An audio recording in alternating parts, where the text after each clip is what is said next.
आज मैं कुछ चुनिंदा मुद्दों पर बात करूंगा और उम्मीद करूंगा कि आप हमेशा की तरह पारदर्शिता से, बिना किसी पक्ष का पक्ष रखते हुए, निर्भीक तरीके से राष्ट्र हित में बात करेंगे, जनमानस के हित को ध्यान में रख के। तो मैं शुरू करता हूँ। नमस्कार भाई साहब। जी जी नमस्कार। मेरा पहला सवाल ये है कि भगवान श्री राम ने जो राम राज्य की परिकल्पना की थी, भगवान श्री राम वाले राम राज्य की परिकल्पना महात्मा गांधी ने की थी। आपके जो बहुत बड़े हमारे नेता हैं, राज्यसभा सांसद है सुधांशु त्रिवेदी साहब, वो बहुत अच्छे योग्य व्यक्ति हैं, बड़ी उनको डेप्थ नॉलेज है आपकी तरह ही, और वो पूरा जो है अपने शास्त्रार्थ करते हैं या भाषण देते हैं तो बताते हैं सारी चीजें। उन चीजों का मैं पूरी तरह से सम्मान करता हूं और वो सही भी हैं, ऑथेंटिक भी हैं। ठीक। हाँ, वो शास्त्रों से, वेदों से लेते ही कहते हैं, मतलब वो ऑथेंटिक रहती है। जी, वो उसमें ज्ञान का पूरा गुण रहता है। ज्ञान तो अब है। मैं उसी से रिलेटेड सवाल पूछ रहा हूँ। भगवान श्री राम आदर्श पुरुष थे, मर्यादा पुरुषोत्तम राम थे, इसमें किसी भी जो है समझदार आदमी को कोई शक शुबा नहीं होना चाहिए। बिल्कुल सही। लेकिन भगवान श्री राम का नाम लेकर राजनीति करने वाली भारतीय जनता पार्टी और उसके नेता उद्घृत तो करते हैं भगवान श्री राम के पद चिन्हों पर चलने के लिए और उनकी बातों को करते हैं, लेकिन उनके क्रियाकलाप जो है वैसे नहीं दिखाई देते हैं जो कि भगवान श्री राम या भगवान श्री कृष्ण जी ने कहे हैं। इस पर आप क्या कहना चाहेंगे? देखिए, मैं इसको दो तरीके से कहूंगा।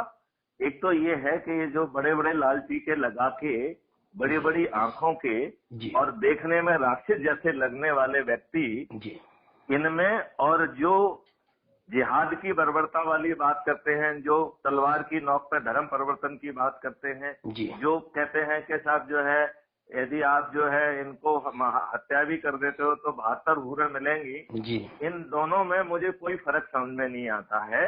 और ये दोनों लोग क्या पढ़े लिखे, क्या इन्हें शास्त्रों का ज्ञान है, या ये शूद्र जो है अज्ञानी लोग हैं, और ये अज्ञानी लोग इस उन्मत्तता को और हिंसा को फैला के अपनी राजनीतिक रोटी को सेकना चाहते हैं। इससे बढ़कर इनका और कोई ध्येय नहीं है। हालांकि मैं ये बात मानता हूं कि ग्राउंड पर जो है, जो हिंसा और जो चीजें हो रही हैं वो बहुत गलत है, और इसके लिए हमें 2 या 3 तरीके के रिस्पॉन्स को ग्राउंड पे क्रिएट करना चाहिए। पहला रिस्पॉन्स मैं जो महसूस करता हूं कि हमें कानून को ज्यादा पारदर्शी, ज्यादा बेहतर और ज्यादा सख्त बनाना चाहिए। क्योंकि मेरा ये मानना है कि यदि आप हत्या के प्रकरण को सिर्फ कल्पना के लिए मान लें कि हम उसको बेलेबल करके 6 महीने की सजा कर दें, तो आपको नहीं लगता है कि भारतवर्ष में हर गली कोने पे लाशें बिछ जाएंगी? बिल्कुल सही है। तो इसी कॉलोनी को यदि हम उल्टा करें कि यदि हम कानून को सख्त कर दें, पारदर्शी कर दें, और चूंकि ये सब काम कहीं ना कहीं दूसरों के लोगों को मूर्ख बनाकर अपना उल्लू सीधा करना है, मतलब हम दूसरे के लोगों को जिहादी स्कूल में भेज के उन्हें मरने के लिए तैयार करें और उनको मूर्ख बनाए कि साहब आपको जो है ना जन्नत मिलेगी और 72 हूरें मिलेंगी, और अपनी खुद की औलादों को विदेशों में पढ़ा के अच्छी नौकरी करवाएं। ये कहीं ना कहीं जो है कहना चाहिए कि कॉन्ट्राडिक्शन है, कहीं ना कहीं दोगले चरित्र का परिचायक है कि नहीं है? तो हमें ग्राउंड पर जो है अच्छा सख्त कानून बनाना चाहिए। जो चीजें चाहे किसी ने बाद में जोड़ दी हो, क्योंकि ये कहना सही नहीं है कि भगवान का दिगंबर, भगवान का दूत कोई गलत बात करेगा यदि वो भगवान का दूत है तो, ठीक है ना? तो इसका मतलब ये है कि इस बात की बहुत ज्यादा संभावना है कि चीजें बाद में मिलावट कर दी गई। जैसे किसी का भी हम पढ़ रहे थे, हम सुन रहे थे, हमें बहुत अच्छा लगा। उसने कहा कि रामचरितमानस का, रामायण का युद्ध कांड जो है, जिसमें कि रावण से लड़ाई लड़ी जाती है, और वो फाइनल है, उसके बाद कोई उत्तरकांड था ही नहीं, ये किसी ने फर्जी बनाया है, राइट? और उसने अपनी दलील के बारे में ये कहा है कि जब किसी भी किताब को जो है ना हम कंप्लीट करते हैं तो उसको पढ़ने का क्या लाभ होगा और ये सब चीजें लिखते हैं। युद्ध कांड के जो लास्ट के 9 जो वो हैं श्लोक हैं वो इसी सब चीज को बताते हैं कि इसको पढ़ने से आपको क्या लाभ होगा, ये क्या होगा। और इसके बाद जो है राम सीता जो है हजारों वर्षों तक जो है उन्होंने राज्य किया और राम राज्य स्थापित किया। तो इसका मतलब है कि युद्ध कांड के बाद ही रामायण खत्म हो गई, राइट। इसका मतलब है उत्तरकांड और ये वनवास भेजना और लव कुश का पैदा होना ये किसी दूसरे व्यक्ति के माइंड की जो उपज है ये मतलब हमको वास्तविकता नहीं मालूम है, लेकिन उस व्यक्ति ने जो जिस तरीके से तार्किक ढंग से बातों को बताया है मैं उससे कन्विंस होता हुआ प्रतीत होता हूँ। मैं उस बात को तो ऐसा ही बात हमें दूसरे धर्मों के बारे में भी सोचना चाहिए कि कुछ चीजें कुछ दुष्ट दिमागों ने गलत लिख दी हैं जो कि किसी तरीके से जस्टिफाई नहीं हो सकती है। जैसे हमारा संविधान का आर्टिकल 25 ये कहता है कि हर किसी को अपने फेथ और कॉन्सेंस से धर्म मानने की इजाजत है। तो वो इस्लाम को इस बात की इजाजत नहीं दे सकता है ना कि तलवार की नोक पे तुम आप हमारा धर्म परिवर्तन करो नहीं तो हमारा गला काट दो। दे सकता है क्या? नहीं दे सकता, नहीं दे सकता। इसका मतलब है कि हमें एक स्पष्ट कानून बनाना चाहिए और बल्कि हम जो है इस अवसर का यूज करते हुए हर धर्म को छान लें जहाँ कहीं पे भी संविधान की व्यवस्था मानव और ह्यूमन राइट के वायलेशन जैसी कहीं कोई भी चीज दिखाई देती है तो हम उसको स्पष्ट कानून में कन्वर्टर करें और उसे अपराध बनाएं, उसको नॉन अवेलेबल करें, 10-10 साल की सजा रखें और संपत्ति जब्त करने का भी उसमें प्रावधान कर दें। तो अभी जो इस आडंबर का इस दुष्प्रचार का लोग अपने हित में यूज कर पा रहे हैं, उससे संपत्ति अर्जित कर पा रहे हैं, उससे अपने आप को जो है ना राजनीति में स्थापित कर पा रहे हैं, वो नहीं कर पाएंगे।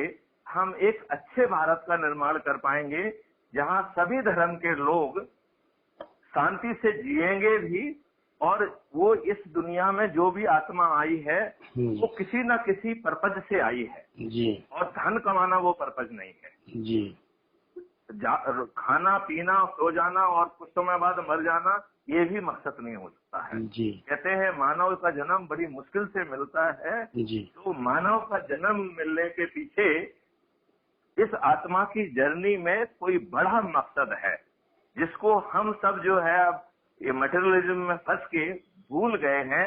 मैं तो कहूंगा कि आत्मा का वो मकसद भी कुछ हद तक फलीभूत होने के यदि हम वातावरण निर्मित कर सकें तो हम मानव जन्म लेने को जो है ना सार्थक बना पाएंगे। अच्छा, भारतीय संविधान में आप अभी जो है जैसे मोहन भागवत जी ने भी कहा और कई विद्वान लोग कहते हैं कि हमें पूरे संविधान की समीक्षा करना चाहिए, सिर्फ आरक्षण की ही नहीं। हम ये कह रहे हैं कि संविधान की भी समीक्षा कर लीजिए क्योंकि देखो संविधान जो है एक चीज तो आप मानेंगे कि संविधान का 80% हिस्सा जो है वो गवर्नमेंट ऑफ इंडिया एक्ट 1935 से लिया गया है। सही है। और गवर्नमेंट ऑफ इंडिया 1935 जो है अंग्रेजों ने अपना साम्राज्य चलाने के लिए बनाया था। एकदम सही है, इस देश की सेवा के लिए नहीं बनाया था, राइट तो हमें ऑब्जेक्टिवली देखने में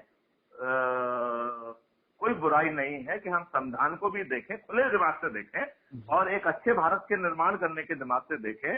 और संविधान की व्यवस्था के विपरीत यदि जानबूझ के तुष्टीकरण के लिए कुछ नियम कानून बना दिए गए हैं तो जिसकी तुष्टीकरण के लिए कर रहे हैं उसका भला नहीं है, वो अपनी तुष्टीकरण कर रहे हैं, अपना भला कर रहे हैं, अपनी राजनीतिक रोटियां सेक रहे हैं।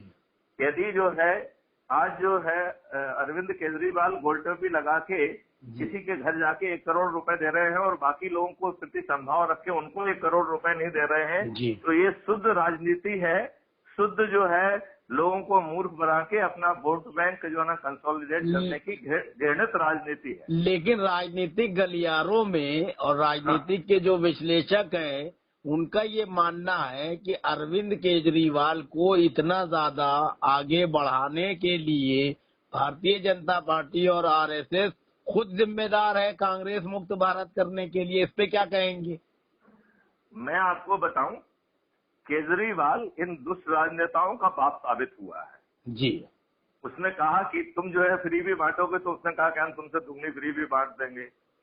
उसने कहा तुम साले देश के वेट को खाओगे तो उन्होंने कहा हम और जल्दी देश को बेच देंगे। तो वो मैं जो है ना केजरीवाल को देखता हूँ जी कि उसने जो है ना हर तरीके से अपने आप को इनका बाप साबित कर दिया है जी और इनकी नाक के नीचे 70 सीटों में से 67 सीटें जीती हैं और इतिहास रच दिया है। जी तो वो हर हालत में जी छोटी उम्र होने के बावजूद भी जी वो इन सभी को अपने आप को बाप साबित कर रहा इसका है कि मतलब वो वो बाप है। बहुत बड़ा घाघ और धूर्त और बिल्कुल बिल्कुल मक्कार है। बिल्कुल बिल्कुल बिल्कुल वो जो मैं बात कह रहा हूँ उसमें वो सब उपाधियां छिपी हुई है। अच्छा जो उपाधियां आप दे रहे हो ना जी वो सब उपाधियां बाप से बड़ी उपाधि थोड़ी हो सकती है कि दादा इनका बाप हो गया हुआ है। अच्छा सही बात है। अच्छा ये बताइए कि अभी जो माहौल चल रहा है, दलित समुदाय के लोग, ओबीसी के लोग ये दावा करते हैं, बामन मेश्राम जैसे नेता, कि हम मूल निवासी हैं भारत के, असली हम हैं। देखो ये तो असली वोल्गा से आए और हैं। नकली के चक्कर में कोई ना रहे।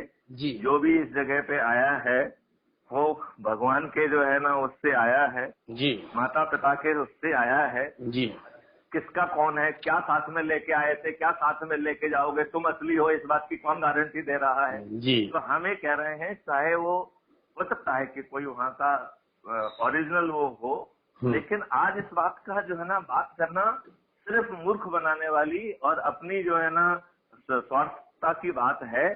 आज इन तर्कों पे और उन पे बात नहीं करना चाहिए। जी आज हमें बात करना चाहिए कि किसी की भी हिम्मत ना हो गड़बड़ी करके अपना लाभ कमाने के लिए देश में विद्रोह की स्थिति करे, देश में जो है बगावत की स्थिति करे, देश में हिंसा की स्थिति करे और देश उसको इन्होंने खुल्लम खुल्ला चैनल पे आकर जो है धमकी देने की तो सोच जो है ना किसी के दिमाग में भी नहीं होना चाहिए, चाहे वो किसी भी धर्म का क्यों ना हो। ना हिंदू धर्म को, ना क्रिश्चियन धर्म को, ना मुस्लिम को, ना किसी को। धर्म से कोई लेना देना नहीं है। आपने यदि एक जैसे आप अपने हाथ में यदि आग लेंगे तो वो बिना किसी भेदभाव को आपको जलाती है कि नहीं जलाती। तो यदि आप गलत बोलोगे तो जेल में जाके सड़ोगे। ये व्यवस्था हमें सुनिश्चित कर देना चाहिए। हम इनके तर्कों में फंसेंगे तो हम इनके मकड़ जाल में फंस जाएंगे। हमें इनके तर्कों में नहीं फंसना है। हमको सिंपल बात ये कहना है, जो बात आप कह रहे हो वो गलत है, देश के हित में नहीं है, लिहाजा ये अवैध होगा, कानून होगा, साले तुमको जेल में चढ़ा देंगे।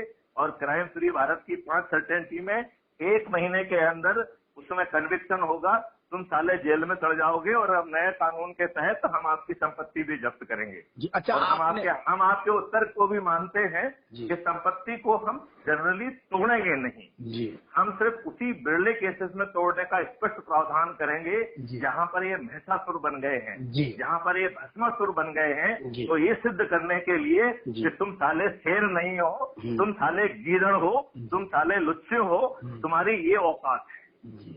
तो वो कभी कभार जो है ना जैसे विराट स्वरूप अपन दिखाते हैं वो स्वरूप के बतौर होना चाहिए। लेकिन सामान्यतः जो है संपत्ति जो क्रिएट की गई है उसे राष्ट्रीय संपत्ति माना जाए और उसे राष्ट्र के हित में यूज किया जाए। लेकिन कुछ केसेस में जहां पर कि लोग बहुत बड़े हो गए हैं, उनको उनकी साइज का एहसास दिलाने के लिए उस संपत्ति को नष्ट करना भी एक उचित जो है ना निर्णय है। जी एक सवाल और, जैसे आपने कहा कि लोग धूर्त हैं, राजनीति करके, दोगलेपन की, तुष्टीकरण करके पैसा कमा लेते हैं, इकट्ठा कर लेते हैं। पूर्व प्रधानमंत्री स्वर्गीय अटल बिहारी वाजपेयी साहब ने अपने प्रधानमंत्रित्व काल में एक सिस्टम बनाया था कि सारे सांसद जो है अपनी आय और व्यय का ब्यौरा जो है पेश करेंगे हर साल।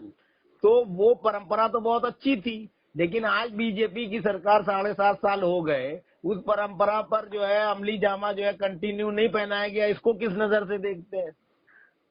देखो, सभी लोग दुष्ट हैं और ये आसुरी शक्ति को रिप्रेजेंट कर रहे हैं और इसलिए हम ये कह रहे हैं कि आप पार्टी में मत जाइए। सभी पार्टियां ये दोगले चरित्र को दिखा रही हैं।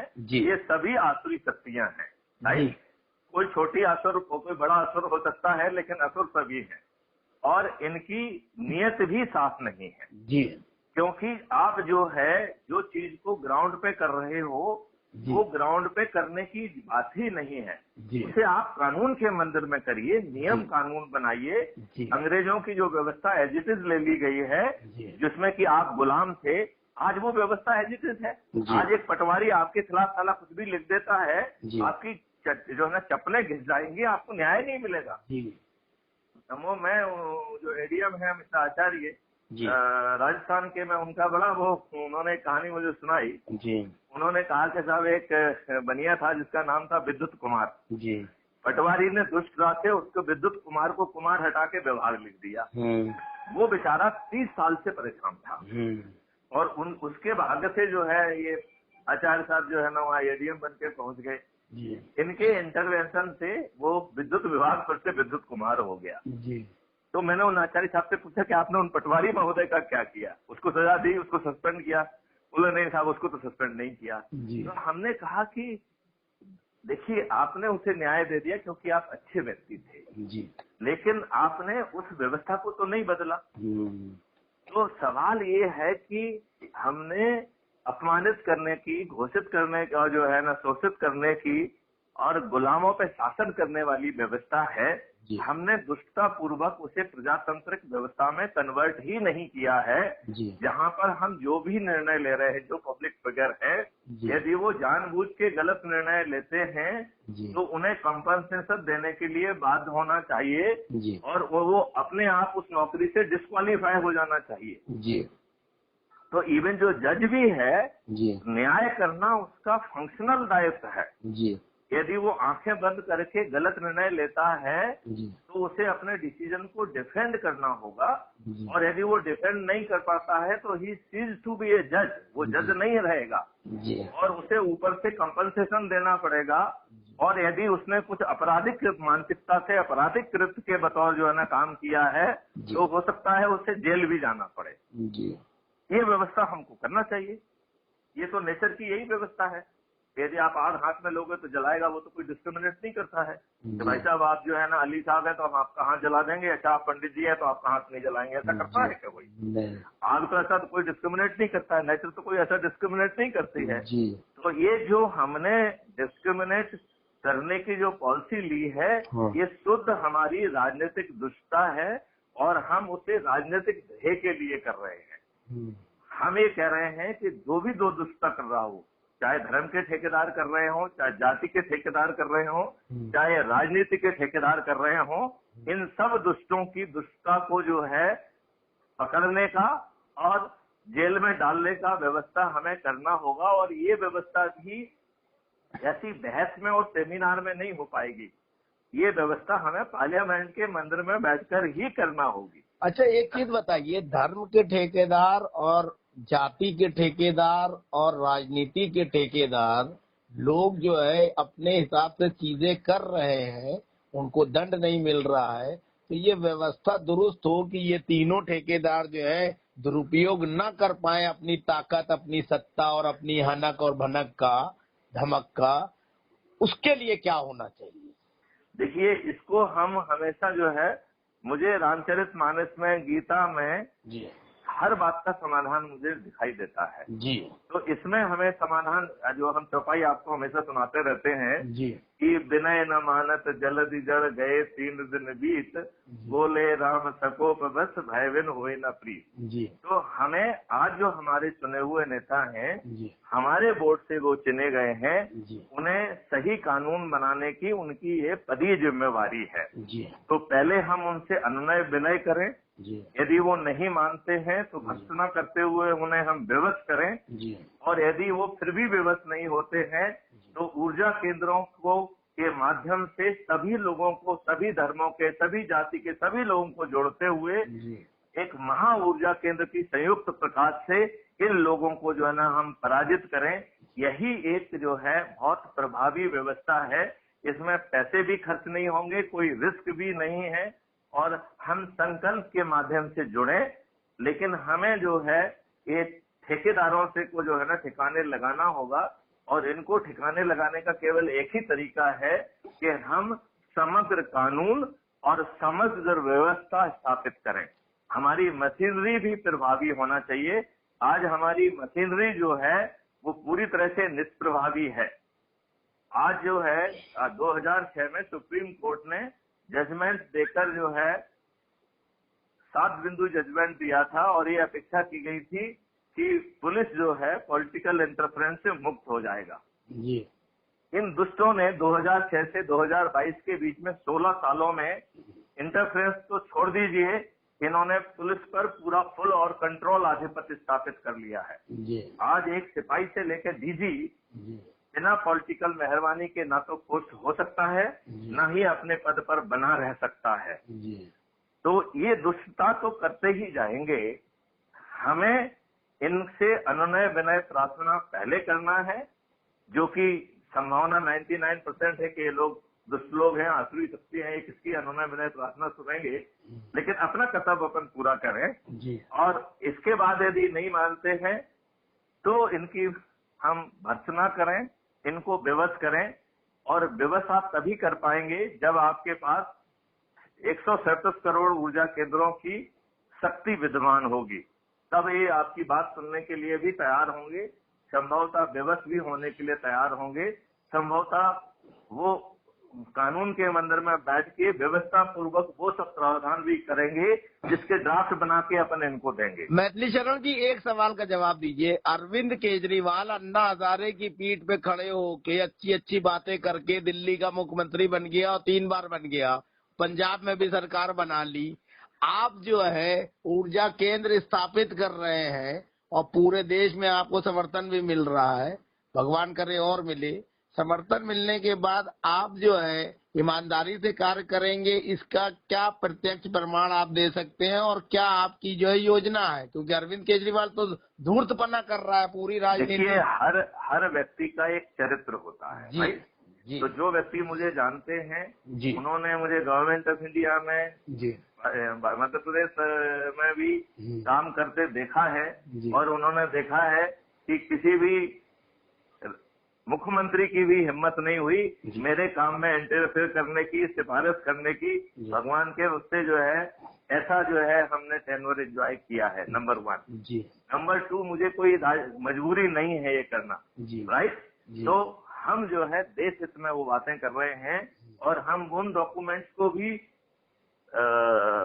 पब्लिश कर रहे हैं कि क्राइम फ्री भारत की सोच क्या है। पहले तो क्राइम फ्री भारत की जो ओरिजिनल सोच है 5 सर्टेनिटी वाली, और जो अब एक्सटेंडेड सोच है, क्योंकि जो हम निष्कर्ष पे पहुंचे हैं कि जो पॉलिटिकल पार्टियां हैं यह प्रजातंत्र का गला घोंट रही हैं, ये प्राइवेट कंपनियां बन गई हैं, परिवार की कंपनियां बन गई हैं। लिहाजा हमें पार्टी विहीन प्रजातंत्र चाहिए, हमें अपराधी विहीन राजनीति चाहिए। ये कहते हैं कि साहब जो है ना कुछ उल्टे सीधे मुकदमे कायम हो गए होंगे, तो ये बात आप चपरासी के बारे में नहीं सोचते हैं कि बेचारे वो तो आपके पेट का सवाल है।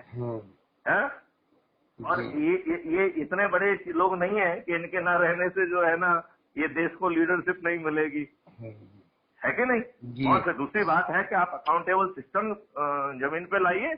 यदि पुलिस फर्जी कार्रवाई करती है, फर्जी विवेचना करती है, फर्जी चालान पेश करती है, तो उसकी नौकरी जाना चाहिए और जेल में जाना चाहिए उसे। हंसना और गाल खिलाना क्यों होना चाहिए? लेकिन पुलिस का तो मिसयूज करते हैं राजनेता, और राजनेताओं का इस्तेमाल करते हैं जजेज उनका इस्तेमाल करते हैं, सब पारितोषिक लेते हैं। जुडिशरी और लेजिस्लेटर और ब्यूरोक्रेट्स आपस में घालमेल करके, और अब मीडिया को भी मिला लिया है, जनता को मूर्ख बना रहे हैं। इस पे क्या कहेंगे? मैं आपकी बात से 100% सहमत हूँ। सबसे पहले तो मैं अपनी जुडिशरी को सलूट करना चाहूंगा कि जिस जुडिशरी का जन्म जो है राजनीतिक मेहरबानी से हुआ हो, फिर भी वो एक अच्छा काम कर रही है। अजय भाई, आप ये बताइए, एक वकील जिसकी हो सकता है वकालत भी ठीक ढंग से ना चल रही है, वो राजनीतिक मेहरबानी से हाई कोर्ट का जज बनता है। यदि वो कम उम्र में हाई कोर्ट का जज बन गया है तो वो chief justice of high court भी बनेगा, जज ऑफ सुप्रीम कोर्ट भी बनेगा और चीफ जस्टिस ऑफ इंडिया भी बनेगा। तो जिस व्यक्ति का जन्म जो है पॉलिटिकल मेहरबानी से हुआ हो, वो इसके बावजूद भी कुछ एवरेशन को छोड़ दिया जाए। जो आप बात करें उससे मैं बात से पूर्ण सहमत हूँ मैं, लेकिन फिर भी मैं कह रहा हूँ कि इन परिस्थितियों में फिर भी जुडिशरी अच्छा काम कर रही है। अब समय आ गया है कि हम लेजिस्लेचर को पॉलिटिकल एग्जीक्यूटिव से अलग करें। हमने जो है आज ही एक वीडियो जारी किया है फेसबुक पे, और उसमें हमने ये बताया है कि कैसे हम खर्चविहीन चुनाव, ऐप बेस्ड चुनाव व्यवस्था में जी। 2 लेवल के चुनाव करेंगे जी। एक लेजिस्लेचर का जी। और लेजिस्लेचर से फिर पॉलिटिकल एग्जीक्यूटिव का अलग चुनाव होगा। जी। और जो पॉलिटिकल एग्जीक्यूटिव चुने जाएंगे जी। वो अपने पूरे टेन्योर में रहेंगे, अनलेस अपने कंडक्ट में कोई ऐसी डिस्क्वालिफिकेशन वो कर देते हैं जिससे वो उन्हें पद से च्युत होना पड़े। जी। लेकिन उनको कोई नो कॉन्फिडेंस नहीं हो सकता है। जी। कानून के हमने 3 स्रोत भी उसमें बताए हैं। जी। पॉलिटिकल एग्जीक्यूटिव जो है ड्राफ्ट ला सकता है, जी। लेजिस्लेचर ड्राफ्ट ला सकता है जी। और हम और आप जैसे साधारण लोग भी ड्राफ्ट ला सकते हैं। उसे कुछ मिनिमम लोगों का समर्थन यदि मिल जाता है, लोग सिग्नेचर कर देते हैं, जी। तो वो कानून के बतौर जो है लेजिस्लेचर में पेश हो सकता है। और ये एक्ट जो है as a full act pass नहीं होंगे, जी। ये सेक्शन वाइज पास होंगे जी। और हर सेक्शन पे बहस होगी। जी। जो पॉलिटिकल एग्जीक्यूटिव होगा वो वहाँ पे बैठेगा पार्लियामेंट में जवाब देने के लिए। जी। वो जो है कानून का ड्राफ्ट पेश कर सकता है, लेकिन उसे वोटिंग राइट नहीं होंगे। जी। वो कानून पास नहीं कर सकता है। जी। हमने उसमें ये बात भी बताई है कि ब्यूरोक्रेसी और पॉलिटिकल एग्जीक्यूटिव का जो रिलेशनशिप है, इसे और आर्टिकुलेट करने की जरूरत है। जी। तो जैसे जो है कैबिनेट किसी चीज को भेजता है प्रेसिडेंट के साथ, तो प्रेसिडेंट उसे वापस करके रिकंसिडरेशन के लिए भेज सकता है। जी। लेकिन यदि उसको कैबिनेट दोबारा अप्रूव करके भेज देता है या पार्लियामेंट दोबारा उसको कानून बना के पास करके भेज देती है, तो फिर प्रेसिडेंट को उसे जो ना नोटिफाई करना पड़ेगा, पास करना पड़ेगा, एसेंट देना पड़ेगी। ठीक है ना जी। अच्छा ये बताइए हमारे ये बहुत नाजुक चीज है, सुनो जरा। जी। जी। तो ऐसा ही हमने कल्पना की है कि पॉलिटिकल एग्जीक्यूटिव और ब्यूरोक्रेसी का भी संबंध इसी तरीके का किया जाए कि यदि पॉलिटिकल एग्जीक्यूटिव कुछ गलत निर्णय लेते हैं तो अंदर के ब्यूरोक्रेट का जो है यह कंडक्ट रूल और उसकी पदे जिम्मेवारी होना चाहिए कि पूरी एनालिसिस के साथ जो है वो पॉलिटिकल डिसीजन को रिकंसिडरेशन के लिए सबमिट कर सके, राइट। और यदि पॉलिटिकल एग्जीक्यूटिव अपनी हठधर्मता से गलत निर्णय लेती है तो फिर जो वो ब्यूरोक्रेसी है, कल यदि वो अपराध में कन्वर्ट होता है तो वो ब्यूरोक्रेट उसके लिए जिम्मेवार नहीं होगा, अकेला वो राजनेता जेल के शिक्षों में जाएगा। ऐसी व्यवस्था हमें करना होगी। तो हमें बहुत सारी चीजों में रीडिफाइनमेंट, रीआर्टिकुलेशन की जरूरत है, क्योंकि यह पूरी व्यवस्था अंग्रेजों ने अपने साम्राज्य को चलाने के लिए बनाई थी और इन काले अंग्रेजों को भी बहुत सूट कर गई है, तो उन्होंने उसको यथावत रखा है। आज जो है पॉलिटिकल मास्टर इस पूरी व्यवस्था को यूज, अब्यूज और मिसयूज कर रहे हैं, ये कहने में मुझे कोई संकोच नहीं। हम ये एक सवाल आपसे करना चाहेंगे कि जब भारतीय जनता पार्टी जो है ये कहती है कि हम राम राज की स्थापना के लिए कटिबद्ध हैं, तो सबसे पहले तो ये जिन चीजों पे आप प्रकाश डालते हैं उसको मानती क्यों नहीं है सरकार? आप तो बहुत अच्छी बात कहते हैं। देखो वो राजनीति कर रहे हैं जी, और वो अपने वोट बैंक को कंसोलिडेट करके मूर्ख बना के सत्ता में बने रहना चाहते हैं जी। इसलिए मैं उनको आसुरी शक्तियां कह रहा हूँ। कोई छोटी आसुरी शक्ति है, कोई बड़ी आसुरी शक्ति है, लेकिन सोच में तो सभी आसुरी शक्तियां हैं।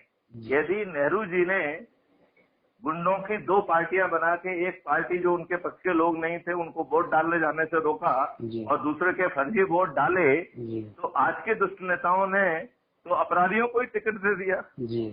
तो ये बड़े दुष्ट कहलाए कि नहीं कहलाए? हाँ, तो ये बताइए कि इनका जो है ये चुनाव आयोग भी जो है अपनी भूमिका नहीं निभाता है ठीक से। अरे भाई देखो, ये सब लोग जो है अपने मालिकों की, अपने जो है ना लॉर्ड्स की जो है सेवा कर रहे हैं। उन्हें आपने बनाया है क्या चीफ इलेक्शन कमिश्नर? नहीं, आपने बनाया है क्या? नेताओं जिन्होंने बनाया उनकी सेवा करेंगे। अच्छा, तो इसका डायरेक्ट इलेक्शन सिस्टम जो है, जो बड़ी जिम्मेदार पद है उनका डायरेक्ट जनता के बीच में अगर चुनाव हो तो क्या कुछ स्थिति बदलेगी? नहीं, मेरा ये कहना है कि देखो चुनाव एक चीज है, राइट, और कुछ चीजों पे जहां हमको टेक्नोक्रेट चाहिए वहां पर हमें और discrete political executive free selection व्यवस्था चाहिए। जैसे यूपीएससी की व्यवस्था है तो it is free from political executive, right. तो हमें ऐसे ही लेकिन अब तो यहाँ करना पड़ेगा। बीजेपी ने जो है IAS IRS भी बनाना शुरू कर दिया बिना कंपटीशन के। तो देखिए, उन्होंने उसको वो नहीं कहते हैं कि बनाना शुरू कर दिया है, that is called taking somebody on deputation. It is called that आप जो है उनको वर्टिकली और हॉरिजेंटली जो है ना ऑन डेप्टेशन ले रहे हो। नहीं तो पावर तो आप इस्तेमाल कर रहे हो ना। एक मिनट, मुझे इस पे प्रकाश डालने दो जरा, मैं थोड़ा अच्छे ढंग से प्रकाश डालूंगा जी। देखिए, इसमें दो चीजें हैं जी। इसमें। यदि टेक्नोक्रेट जिन्होंने कुछ अचीव कर लिया है, यदि आप उनको लाते हैं तो वो फ्रेश थिंकिंग लेके आएंगे।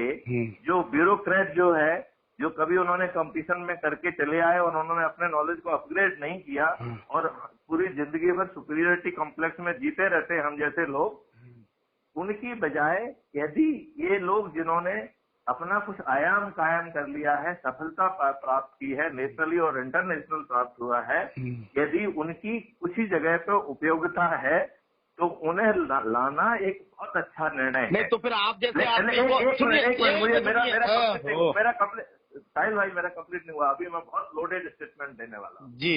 मेरा इसमें कहना है कि यदि आप इन पदों पर जी RSS या उनसे जुड़े हुए लोगों को कुटिलता पूर्वक लाते हैं जी, तो ये फिर जो है ना राष्ट्रद्रोह की कैटेगरी में आएगा, फिर ये राष्ट्र प्रेम की कैटेगरी में नहीं आएगा। तो कृत्य वही है, सोच क्या है और किन लोगों को आप चयनित कर रहे हैं और कितना ऑब्जेक्टिव है। अभी मैं एक रेगुलेटर, एक बंदा है जो कि रेगुलेटरी अथॉरिटी में ही उसकी जिंदगी निकली है, उससे मैं बात कर रहा था और वो कह रहा था कि हम रेगुलेटरी अथॉरिटी क्यों बनाते हैं कि पॉलिटिकल इंटरफेरेंस उसमें ना हो, पॉलिटिकल डिसीजन मेकिंग ना हो। रेगुलेटरी अथॉरिटी हम अपॉलिटिकल डिसीजन के लिए बनाते कि नहीं बनाते हैं? लेकिन वो भी तो पॉलिटिकली मोटिवेटेड होता है उसका चेयरपर्सन। करेक्ट, मैं यही कह रहा हूं कि न केवल उसका चेयरपर्सन पॉलिटिकली नॉमिनेटेड होता है, बल्कि उसको ये लगातार उंगली करके उसको ढंग से काम भी नहीं करने देते। जी, ये बात आपने कही, सही है।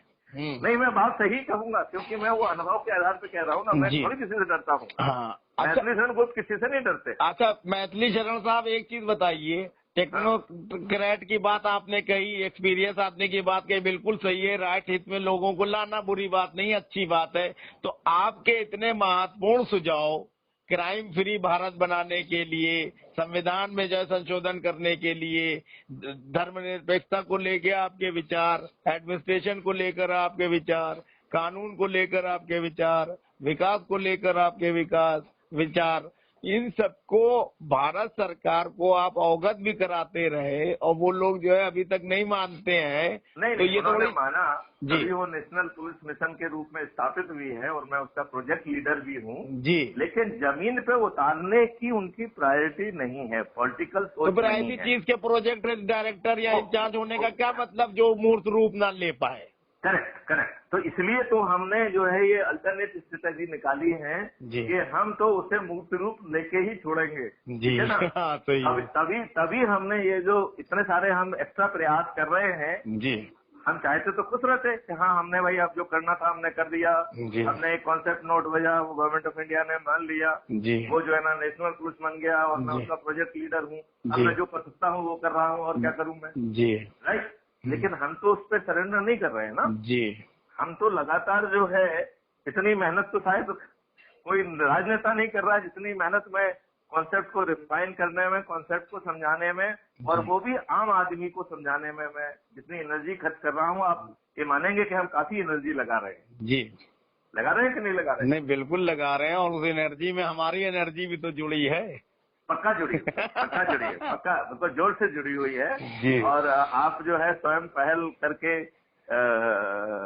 उसमें चर्चा में भी जुड़ते हैं जी। इसको एक अच्छा जो है स्वरूप में रिफाइन करने में आपसे बातचीत करने के दौरान मुझे मदद मिलती है जी। क्योंकि देखिए ये कॉन्सेप्ट इतने पावरफुल हैं जी और इन्हें ये टेक्नोलॉजी ड्रिवन होंगे जी, आर्टिफिशियल इंटेलिजेंस ड्रिवन होंगे जी, तभी ये काम कर पाएंगे। सही बात। क्योंकि नहीं तो ये जो लोगों को बिठाएंगे जी, वो चाटुकार होंगे और हम सब लोग तो जो है ना इतने स्वार्थी हैं कि हम तो ये सोचते हैं कि यदि हम कुर्सी पर बैठे ही बैठे जो है ना हमको जो है मरने का मौका मिल जाए तो बहुत अच्छी बात है। तो हम उस छोटे से लाभ के लिए किसी भी स्तर तक गिरने के लिए तैयार बैठे हुए हैं। मतलब ये कई बार हम इस बात को इस ढंग से कहते हैं कि हम लोग कोई बड़े लोग नहीं हैं, हम लोग बड़े पदों पर बैठे हुए छोटे चरित्र के लोग हैं, खुदगर्ज और स्वार्थी लोग हैं। यदि हम नेशनलिस्ट बन जाएंगे, यदि 10% और भी यदि हम अच्छे ढंग से नेशनलिस्ट बन जाएंगे और ताल ठोकने लगेंगे तो जमीनी व्यवस्था ना बदले, ये संभव ही नहीं है। अच्छा, ये बताइए कि अभी आपसे हमारा शुरू में जो डिस्कशन हुआ था कि पूरा जो है राष्ट्रीय लेवल पे जो है जन जागरण इसको किया जाए पूरा, अब तो बहुत लोग जुड़ रहे हैं, काफी जो है कनेक्टिविटी बन रही है आपके प्रयास में।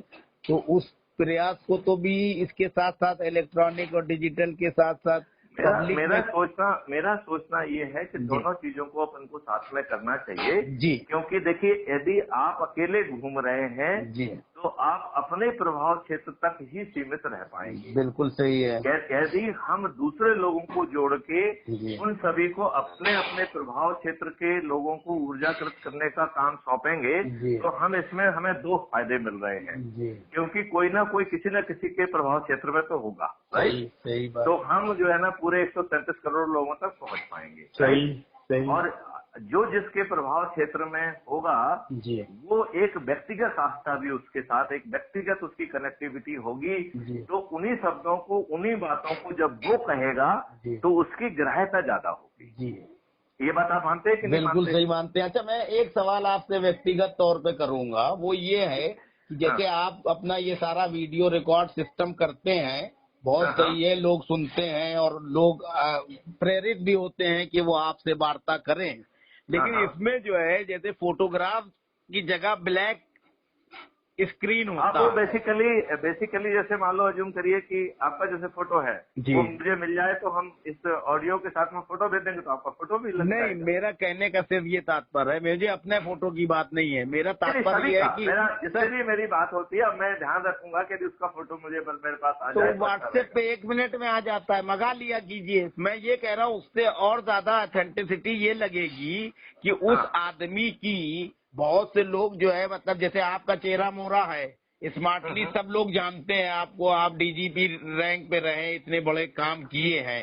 मान लीजिए किसी जज से आप बात कर रहे हैं या किसी सोशल वर्कर से बात कर रहे हैं, किसी आईपीएस आईएएस से बात कर रहे हैं, किसी पॉलिटिशियन से या बिजनेस क्लास से कर रहे हैं या किसी जर्नलिस्ट से ही कर रहे हैं, ठीक, तो उसका भी जो है उस पे जाएगा ना, तो एक कंप्लीट पैकेज लगेगा। वैसे तो वो जो है जब उपलब्ध नहीं होता, बहुत अच्छी है और मैं इसको टू द एक्सटेंट पॉसिबल हम इसको इम्प्लीमेंट भी करें। हाँ, उपलब्ध ना हो तो वो एक अलग बात है, लेकिन कंटिन्यू देखिए हम उसको डिले नहीं करेंगे। यदि वो इसको प्रकाशित होने के पहले यदि वो फोटो भेज देता है तो हम उसको डालने में हमें कोई दिक्कत नहीं। तो भेज देता है तो वो अब खुद से आदमी नहीं कहेगा ना। अगर आप ये कह दें कि जो है वो भेजे ना भेजे तब आप लगा दो, मेरा कहने का ये मतलब है। नहीं, आपकी सलाह बहुत अच्छी है, मैं इस बात को, और आपने देखा हो कुछ लोगों का लगा भी रहता है। नहीं, मैं वही कह रहा हूँ। उससे जानते हैं क्या फायदा होगा मैथिली शरण साहब, आप समझिए, उससे एक तो आपकी पर्सनालिटी में और 4 चांद लगेगा कि ये आदमी जो है एकदम निष्पक्ष है, नंबर 1।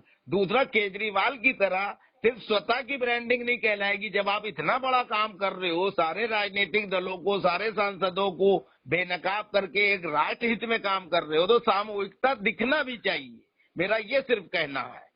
बिल्कुल ठीक कह रहे हैं आप, बिल्कुल ठीक कह रहे हैं। और देखो, मैं तो मंत्रियों से बात कर रहा हूँ जी, मैं सब सुनता हूँ, बात कर रहा हूँ, एमएलए से बात कर रहा हूँ, तो उससे और असर पड़ेगा। मैं उनको डांट भी दे रहा हूँ सर, उससे ये असर पड़ेगा कि मान लीजिए किसी आप सांसद से बात कर रहे हैं, मंत्री से कर रहे हैं, अधिकारी से कर रहे हैं, तो दूसरे लोग भी प्रेरित होंगे। वैसे तो फोटो नहीं होगा तो भी होंगे, लेकिन उससे ये होगा कि एक तरह से आप उसको, एक तरह से ब्रांडिंग में जो है वो आ जाएगा आपकी, इसमें बिल्कुल भारत में। बिल्कुल ठीक बात। और ये क्योंकि ये यूट्यूब पे चला जाता है ना, तो ये वर्ल्ड वाइड है, तो वर्ल्ड लेवल पे मैथिली शरण गुप्त के साथ कितने लोगों ने वो किया, वो एक फोटो फ्रेम में भी कंटिन्यू चली जाएगी चीज। ठीक बात, वो मील का पत्थर। ये बात बहुत अच्छी आपने बताई है। मैं आपके सुझाव को बिल्कुल तत्काल प्रभाव से जो है ना आत्मसात करता हूँ। जी, धन्यवाद। और ऐसे ही मैं तो चाहता हूँ कि आप जैसे लोग जो है कम से कम अगर 20-30 लोग भी मैथिली शरण गुप्त साहब के लेवल के इकट्ठा हो जाएं तो व्यवस्था बदलने लगेगी, क्योंकि बहुत बड़े बड़े आंदोलन शुरुआत में अकेले ही आदमी ने किए हैं। महात्मा गांधी भी अकेले ही आ गए थे साउथ अफ्रीका से, मोदी जी भी जो है एकदम संघर्ष करके जो है एकदम निकल के आए, राम मनोहर लोहिया हो गए, जयप्रकाश नारायण हो गए। जो पारिवारिक है उनको तो मैं नाम ही नहीं लेता हूँ, वो तो परिवार के दम पे बन गए, लेकिन बहुत से लोग इस देश में संघर्ष करके भी आगे आए। तो उनमें से जो है आप जैसे लोग हैं, और अगर इस तरह के जो है 10-20 लोग भी इकट्ठा हो जाएं पूरे इंडिया में, तो उनके नीचे जो है उनके अम्ब्रेला में बहुत आ जाए। ज्यादा लोग जो है IAS IPS ऑलरेडी इससे जुड़े हुए हैं। नहीं, उनको केवल जागृत करने की जरूरत है। वो जुड़े तो हैं, लेकिन वो कैलिबर और वो चीज या वो इंटरेस्ट अभी नहीं वो दिखा रहे। मेरा कहना है नहीं, उनका कैलिबर बहुत हाई है। नहीं, जैसे मान लो नीरज कुमार साहब है, वो कमिश्नर ऑफ पुलिस दिल्ली रहे हैं। हाँ, लेकिन वो ईमानदारी से, जैसे आप रात दिन सोचा करते हो, लग जाए। मेरा कहने का, मैं ये नहीं कह रहा हूँ, मेरा कहने का मतलब लगना तो पड़ेगा। देखो हम लोग को पास होने के लिए कुछ नहीं, ठीक है ना? सही बात है। हम लोग अपनी पारी खेल चुके हैं जी। अब देश के हित की पारी है जी। और इस देश ने आपको इतना सब कुछ दिया है जी, ये अब हमारा पदी कर्तव्य भी बनता है, हमारा नैतिक कर्तव्य भी बनता है कि हम इस देश की जो गड़बड़ियां हैं जी, क्योंकि हम उसका टेक्नोलॉजिकल सॉल्यूशन भी डिजाइन कर पा रहे हैं जी,